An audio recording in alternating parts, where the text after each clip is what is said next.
Audio Jungle.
Partir dans cette contrée lointaine que j'ignore encore,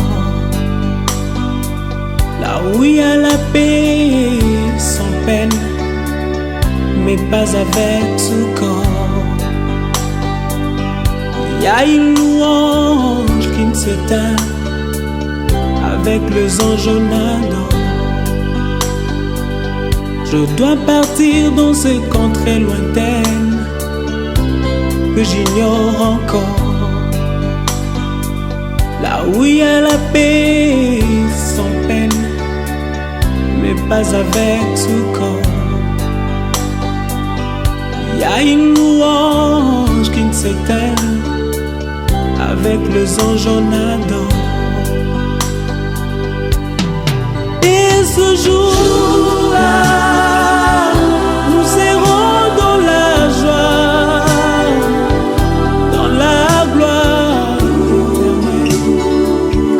Jérusalem nouvelle.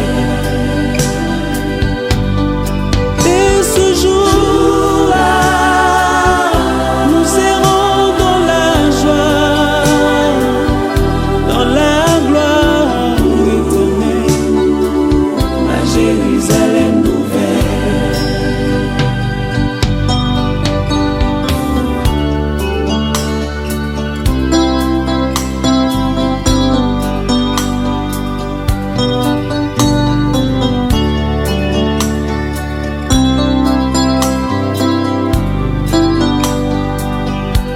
partir sans vous prévenir, pour vous faire moins mal. Je dois partir pour ne plus revenir, ça vous fera très mal. Je dois partir, je dois partir, et je pars. Je dois partir sans vous prévenir, pour vous faire très mal. Je dois partir pour ne plus revenir, ça vous fera très mal.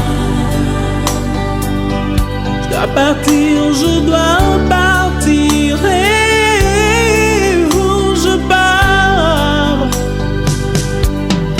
Et ce jour-là, nous serons dans la joie,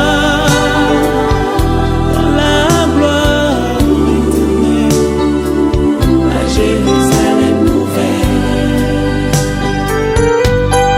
Et ce jour-là, nous serons dans la joie.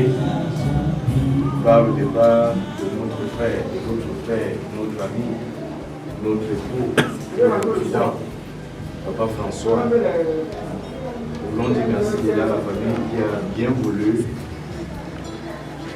nous associer à sa douleur. Et je suis présent avec mes pères, mes aînés, mes pères spirituels, le pasteur Tchamani Baptiste, nous rassemblés. Nous sommes rassemblés pour un temps de recueillement avec la famille. La couronne de notre tête est tombée. C'est pourquoi notre cœur est dans la tristesse. Dieu a-t-il oublié d'avoir pitié? A-t-il retiré sa miséricorde? Sa bonté est-elle épuisée? L'Éternel parle, il dit: je connais les projets que je fais pour vous, projets de paix et non de malheur. Je vous laisse la paix, je vous donne ma paix. Je ne vous la donne pas comme le monde la donne. Que votre cœur ne se trouve pas et ne se lame pas. Croyez en Dieu, croyez aussi en moi. Amen. Amen. Viens mon âme, te réclame, car c'est toi qui m'as cherché. Pour te suivre, je te livre, mon cœur avec son péché. Viens mon âme, viens mon âme, te réclame, mon bonheur est tout à toi. Je t'adore.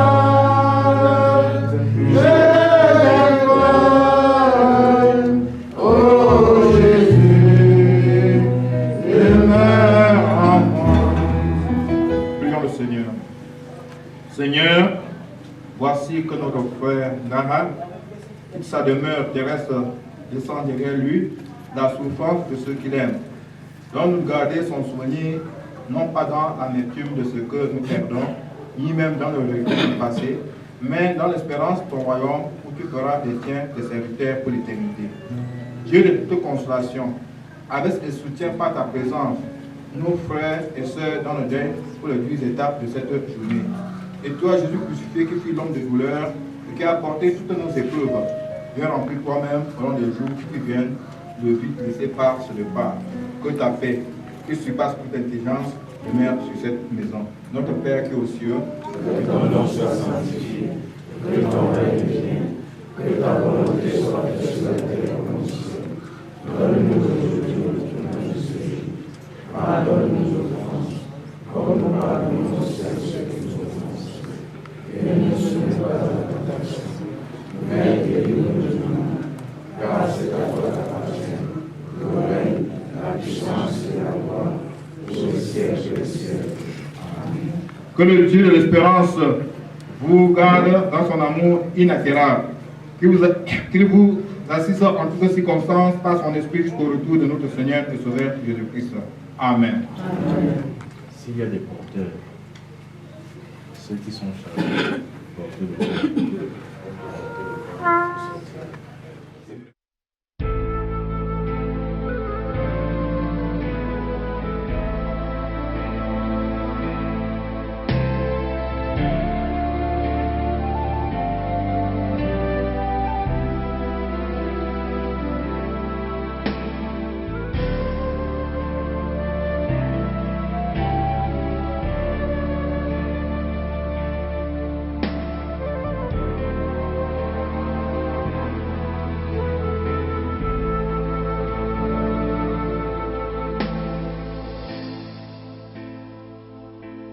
Je ne savais pas qu'un jour derrière toi, il me faudrait marcher en silence, pas à pas. Je voudrais t'en crier, mais je n'ai que mes larmes pour encore te parler. Je suis vide et sans armes. Si l'on dit que l'amour est plus fort que la mort, moi j'ai le cœur trop lourd pour l'accepter encore, car rien ne nous prépare au deuil de la vie, à ce lieu où tu pars, qu'on appelle l'infini. Va en paix.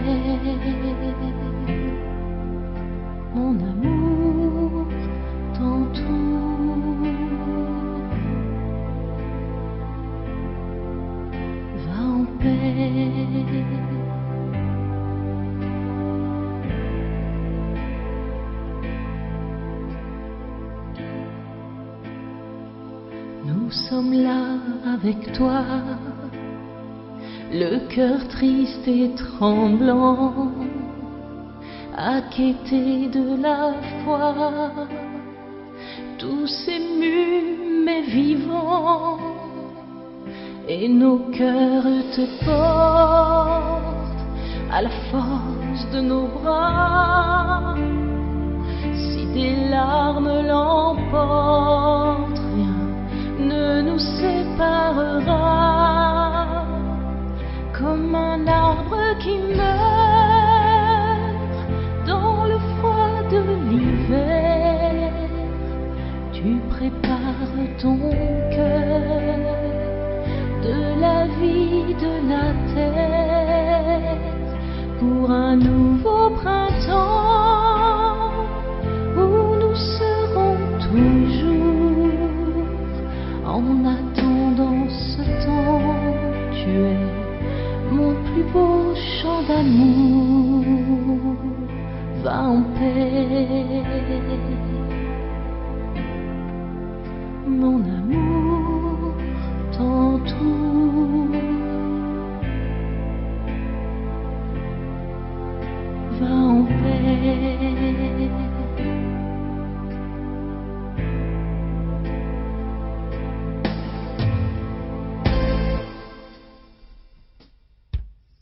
Oui, je sais que l'amour est plus fort que la mort, et jusqu'à mon dernier jour, je t'aimerai toujours si fort.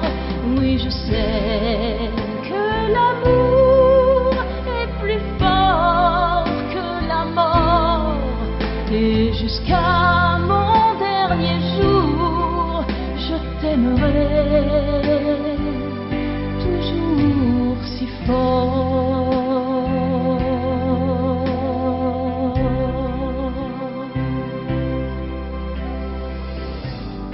Va en paix, va en paix, va en paix.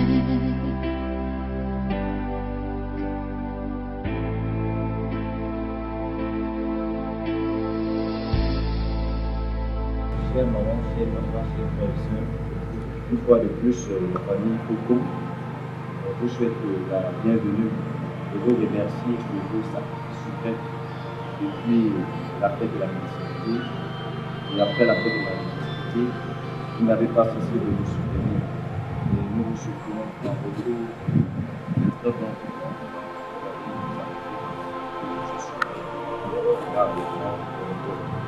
À présent, nous allons passer à la série de témoignages. Et pour cette articulation, nous avons retenu 8 témoignages. Et comme vous l'avez bien compris tout à l'heure, soyez concis et précis, sans vous dissocier du fond et de la forme. Donc, il y a un esprit qui doit animer cette série de témoignages. Donc, pour commencer, nous allons appeler Papa Emmanuel, le représentant de la famille partenaire du défunt, Papa Nga François. Je représente la famille du père, Papa Johnny Vukun. Je dis vraiment à mon frère qui est couché là, que je lui promets de rassembler cette famille telle qu'il l'avait toujours fait, tel que Papa Johnny Vukun l'a fait avant de nous quitter. Je leur promets de rassembler cette famille à mon niveau parce que je sais que mon échec, si j'échoue, ça ne leur fera pas plaisir. Donc, je prie tous ceux qui sont venus essuyer nos larmes. Je leur dis merci et je souhaite que le Seigneur vous raccompagne tous chez vous sans heurts. Merci beaucoup. Un deuxième témoignage sera fait par Maman Thérèse, un représentant de la famille maternelle de Fatou.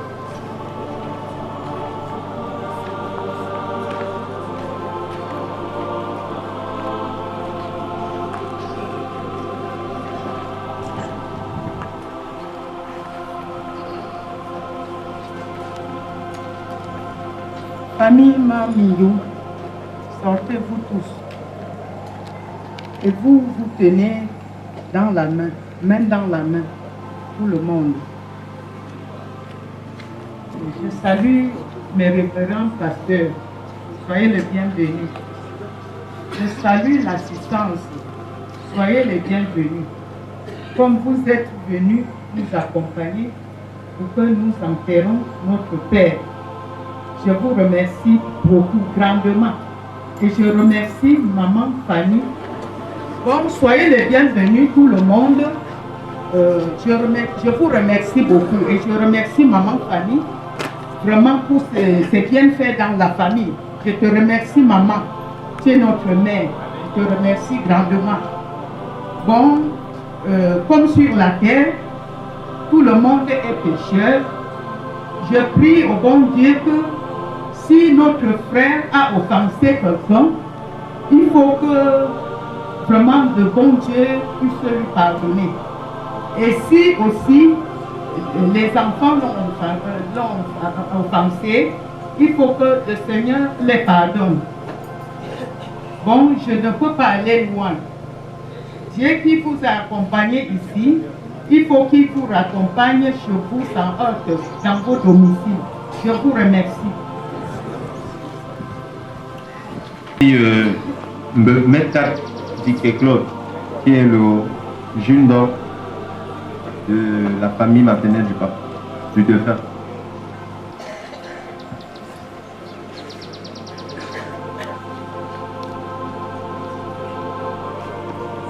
Bonjour à tout le monde.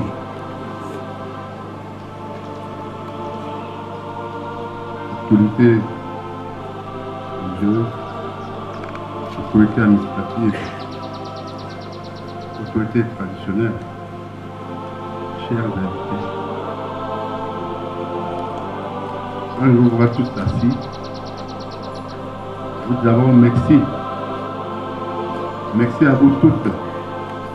Merci à vous tous qui avez apporté une attention particulière à la famille depuis la maladie de mon petit-fils que j'appelais Tamba Aladji. Je disais donc depuis sa maladie jusqu'aujourd'hui où nous sommes en train d'assister à ses obsèques. Il était malade, comme le pasteur l'a dit tout à l'heure. Nous sommes impuissants devant la mort. Dieu nous l'a donné. Dieu l'a repris. Nous ne pouvons que dire merci pour ces œuvres qu'il a pu accomplir sur terre. Il est parti avec la paix. Il nous laisse la paix. Il nous laisse. Il nous laisse. Il nous a donc laissé la paix. Que cette paix règne. Et elle va régner. Nous allons prier régulièrement pour que cette paix règne entre tous les enfants. Qu'est-ce que je peux encore vous dire? Tout simplement, que nous puissions prier Dieu pour qu'il raccompagne chacun d'entre nous dans ce domicile conjugal sans faire. Je vous remercie. Le chef de famille de la famille Foucault, Papa Happy, qui a été délégué par les enfants de cette famille, est prié de se rendre par ici.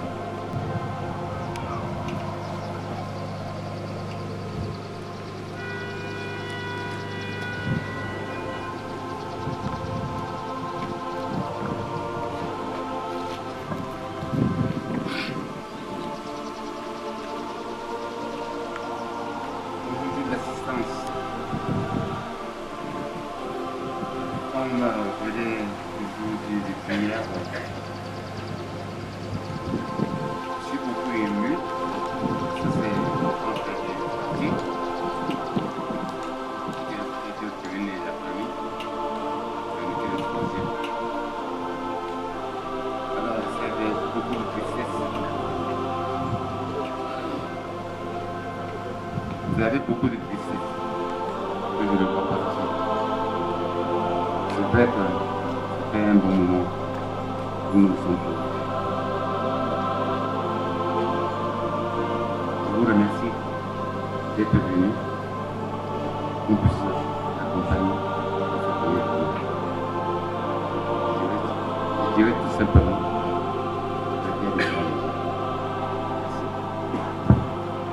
nous allons appeler à présent les représentants des enfants et petits-fils de Papa Nkancho François. Et je demande à tous ces enfants et à tous ces petits-fils de venir par ici. Je prends la parole, pas parce que je suis le plus fort, mais parce que je suis le plus grand. J'ai été mandaté par mes aînés, j'ai été mandaté par mes grands frères, mes grandes soeurs, mes papas et mes mamans, pour témoigner en l'honneur du défunt. Et j'aimerais que chacun soit attentif et vigilant de ce que je dirais et qui n'est pas en déphasage de ce que les autorités religieuses veulent délivrer comme message. En réalité, le défunt qui est couché nous enseigne une leçon. C'est pas parce que les avancées technologiques ont fait progresser les ténèbres par des grands lampadaires, par des grands phénomènes lumineux, que la lampe a disparu. Parce que même dans les sociétés occidentales qui sont considérées aujourd'hui comme les sociétés les plus développées, la bougie et la lampe jouent une grande place. Vous voyez même dans les Saintes Écritures, je n'ai pas la sagesse des autorités religieuses, mais on se rend compte que la lampe joue un grand rôle. Celui qui est couché là, ce jour, et que nous allons enterrer tout à l'heure, était un phénomène lumineux. Il n'était pas un lampadaire, mais c'était une bougie, une lampe, qui à sa manière faisait progresser les ténèbres. Imaginez-vous, dans une nuit noire, dans une nuit ténébreuse, j'insiste sur cette métaphore, la lampe ou la bougie joue une grande place. Elle permet d'éclairer toute la maison. C'était ça, Papa Nkancho. Papa Nkancho que nous avons connu, pour certains, ça fait 40 ans, pour d'autres 50 ans, pour d'autres 30 ans, pour d'autres 20 ans, incarnait deux grandes figures. La première grande figure qu'il incarnait, c'était quoi? C'était une figure de la simplicité et de la convivialité. Il avait la sobriété du chameau. Papa Nkancho, c'était un homme sain. C'était un homme qui n'aimait pas les problèmes. C'était un homme convivial. À chaque fois quand tu te voyais, il y avait toujours un petit sourire qui se cachait derrière son visage. C'était un homme qui avait l'esprit du contentement. Il n'admirait pas les gens. Que tu sois riche, que tu sois l'homme, le prince de la terre, il se contentait du peu qu'il avait. Et ensuite, c'était un homme convivial. À chaque fois quand il te rencontrait, toi, membre de sa famille, il te posait toujours des questions de savoir comment va la famille, comment va ceci, comment va celui-là, comment va celui-là. Il connaît toujours les informations, il était toujours convivial. La deuxième grande figure qui caractérise ce personnage qui est couché aujourd'hui, c'était une figure de la sagesse africaine. Nous l'avons considéré comme notre philosophe. Il n'avait pas fait des grandes écoles, des grandes études comme ceux dont on connaît, il n'était pas agrégé, mais il avait la sagesse africaine. C'était quoi sa sagesse africaine? Il véhiculait les valeurs fondamentales qui avaient constitué le terreau de la création de la famille Maminjo. Il était attaché à cela. Il ne s'amusait pas avec la famille Maminjo. Et il demandait à tous ses enfants de perpétuer les valeurs spirituelles qui avaient irrigué nos ancêtres. Donc il insistait là-dessus. C'était aussi un homme qui était habité par la culture de la métaphysique. Vous voyez, il n'avait pas fait de longues études, mais il était attaché à la métaphysique. Métaphysique, ça veut dire quoi? Il savait qu'il y avait une science merveilleuse qui existait au-dessus de la tête des hommes et qui gouvernait les destinées. C'est la raison pour laquelle il aimait toujours dire à ses enfants, ses petits-fils, n'enviez pas l'autre, parce que Dieu qui est dans le ciel sait pourquoi il a choisi, pour que l'autre soit devant toi. Il insistait là-dessus. C'était aussi ce monsieur qui avait la culture du dépassement. Vous avez vu dans sa biographie, on dit qu'il a arrêté les études au niveau des brevets des études. Mais pour ceux qui connaissent notre papa, quand tu arrivais chez lui, il avait toujours un journal. Il était toujours avec son transiteur en train de suivre RFI. Les vieux de son âge, les gens de sa catégorie, il essayait de leur expliquer les relations internationales. Et nous étions toujours surpris, on se posait toujours la question de savoir, mais qu'est-ce qui habitait Papa Nkancho? C'était celui qui te parlait pourquoi les États-Unis sont la première puissance, pourquoi la Russie est la première puissance, pourquoi c'était lui le rhétoricien, le théoricien, c'était lui le maître des hommes de sa catégorie d'âge qui n'avait pas poussé les études loin. Donc, il nous a appris quoi? Il nous a appris la culture du dépassement. Et il savait que l'ignorance, c'était l'enfer. Et l'enfer, c'était l'ignorance. Donc, au moment où, Papa Nkancho, nous allons te quitter ou bien tu vas nous quitter, qu'est-ce que nous retenons de toi? Nous retenons de toi l'amour. L'amour, il a insisté là-dessus. L'amour, il a demandé à tous ses petits-fils, à tous ses enfants, de sauvegarder cette valeur spirituelle. La lignée Mami Ndjou, il t'expliquait chaque fois quand tu nous voyais, il nous parlait de sa généalogie. Donc pour lui, cette généalogie était sacrée. Deuxièmement, Papa Nkancho nous apprend à nous contenter, ne nous concurrençons pas. Apprendre à se contenter de ce que Dieu t'a donné.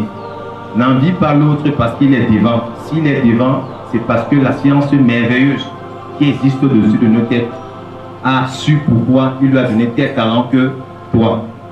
Et la troisième chose que Papa Nkancho nous apprend, c'est quoi? C'est que il faut se dépasser. Et je le dis ici à tous mes frères, à tous mes aînés, à tous mes soeurs, nous venons du fumier. Et sachez qu'il y a un proverbe de Bana qui dit ceci: les belles fleurs sortent des marais, des marécages. Donc, papa, au moment où tu veux nous quitter, nous, tes enfants, nous restons forts. Nous te demandons, papa, au moment où tu vas rejoindre nos ancêtres, de dire ce qui se passe entre nous, les enfants. Et nous te supplions le Dieu Tout-Puissant, l'être suprême, de t'accueillir dans son univers. Et que la terre de nos ancêtres te soit légère. Nous acheminons vers la fin des témoignages. Nous allons passer maintenant la parole à la fille, aux enfants du défunt. Donc, je vais passer le micro à ma grande sœur.